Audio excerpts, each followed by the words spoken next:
നമ്മളെ പുറയിലൊക്കെ മക്കളുണ്ട് അല്ലേ? അതേപോലെ അല്ലാത്ത ചില മക്കൾ ഭൂമിയിലേക്ക് വന്നിട്ടുണ്ടാവും. നിങ്ങൾ കണ്ടിട്ടുണ്ടാവും ചിലപ്പോൾ. ഓട്ടിസം, മസ്കുലർ ഡിസ്ട്രോഫി, MR എന്നൊക്കെ പറഞ്ഞ് ജന്മനാ ശാരീരിക മാനസിക വൈകല്യത്തോടു കൂടി ഈ ദുനിയാവിലേക്ക് യാത്ര വന്ന മക്കള് നിങ്ങളെ പഞ്ചായത്തിൽ 100 മുതൽ 120 വരെ മക്കളുണ്ട്. നിങ്ങളെ പഞ്ചായത്തിൽ തന്നെ. കേരളത്തിൽ ഓരോ 25,000 ജനസംഖ്യയിലും 80 മുതൽ 120 വരെ ആളുകള് ജന്മനാ ശാരീരിക മാനസിക വൈകല്യത്തോടു കൂടിയ ഈ ദുനിയാവിലേക്ക് യാത്ര വരുന്നത്. എഴുതാൻ, വരയ്ക്കാൻ, പഠിക്കാൻ, വായിക്കാൻ, ചിന്തിക്കാനൊന്നും കഴിവില്ലാത്ത രീതിയിൽ അല്ലേ? ആ മക്കളോട് എന്താ പറയാ? ഈ ദീപമോള് രണ്ടാമത് ഇനി നല്ല കുട്ടിയായിട്ട് ജനിക്കൂല, നിങ്ങൾ പുറക്കൊണ്ടുപോയിക്കോളി എന്നല്ലേ മാതാപിതാക്കളോട് പറയാ. ഓലയും വിട്ട് പുറയിലേക്ക്. പിന്നെ തെങ്ങിന്റെ മുകളിലും ബിൽഡിങ്ങിന്റെ മുകളിലും റോഡപകടമൊക്കെ മൂലം വീണിട്ട് നട്ടല് പൊട്ടി അരയ്ക്ക് താഴെ കഴുത്തിന് താഴെ തളർന്നു കിടക്കുന്ന മനുഷ്യന്മാര്, നട്ടലിന്റെ ഉള്ളിലുള്ള സ്പൈനൽ കോഡ് ഉണ്ടല്ലോ, സുഷുമ്നാ നാഡി, മുറിഞ്ഞങ്ങോട്ട് 2 കഷ്ണമായാലേ രണ്ടാമത് കൂട്ടി യോജിപ്പിക്കാനുള്ള ചികിത്സ ഇന്ന് രാവിലെ വരെ ഈ ദുനിയാവിൽ കണ്ടുപിടിച്ചില്ല.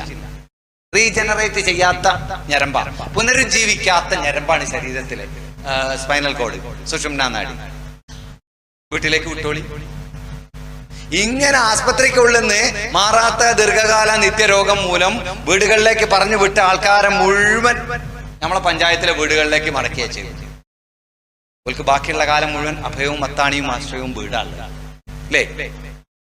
കിടന്നു പോയി കഴിഞ്ഞാൽ വീട്ടിൽ ഇതില് ഒരു വലിയ ഭൂരിഭാഗം ആൾക്കാരും വീട്ടിൽ വന്ന് കിടപ്പിലാവും. ചികിത്സകൾ കഴിഞ്ഞാൽ പിന്നെ കിടപ്പിലാവുകയ്യ.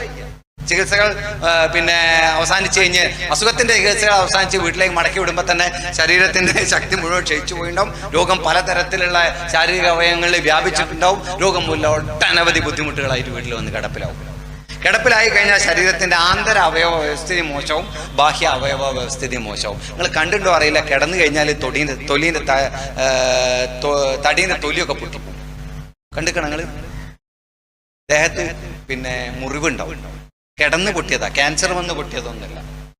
ഈ ചന്തിമിലൊക്കെ പൊട്ടിയുള്ള സ്ഥിതി എന്താ അറിയാ? ഒരു വലിയ ഓട്ടയെ പോയി ചന്തി, ഒരു കയ്യോ കൊള്ളു പോകുന്ന തരത്തിലുള്ള വലിയ ഓട്ടയെ പോയി. അതിൻ്റെ ഉള്ളിൽ നിന്ന് പൊട്ടി ഒലിച്ച് ഇങ്ങനെ മറ്റേ ചലമൊക്കെ വന്ന് ആകെ വൃത്തികേടൊക്കെ പോകും. തുടയിലൊക്കെ പിൻഭാഗത്ത് കൂടെ കാണാൻ പറ്റും. കുറച്ചുകൂടി കഴിഞ്ഞാൽ അതിൻ്റെ ഉള്ളിൽ പുഴുക്കളൊക്കെ. ആടും പട്ടി പശു ഒന്നല്ല, മനുഷ്യന്മാരാ. കിടന്ന് ഒരൊറ്റ ദിവസം കിടന്നാൽ മതിട്ടോ ദേഹത്തിന്റെ തൊലി പൊട്ടാൻ. ദിവസങ്ങളോളം കിടക്കേണ്ട കാര്യമൊന്നുമില്ല.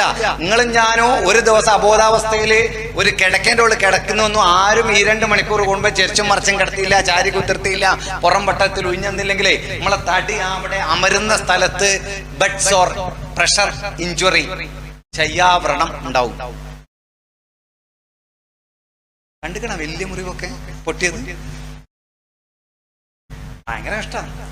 ഉണങ്ങി കിട്ടാന്മാര് പാടാറിയാം, ചിലത് ഉണങ്ങൂല.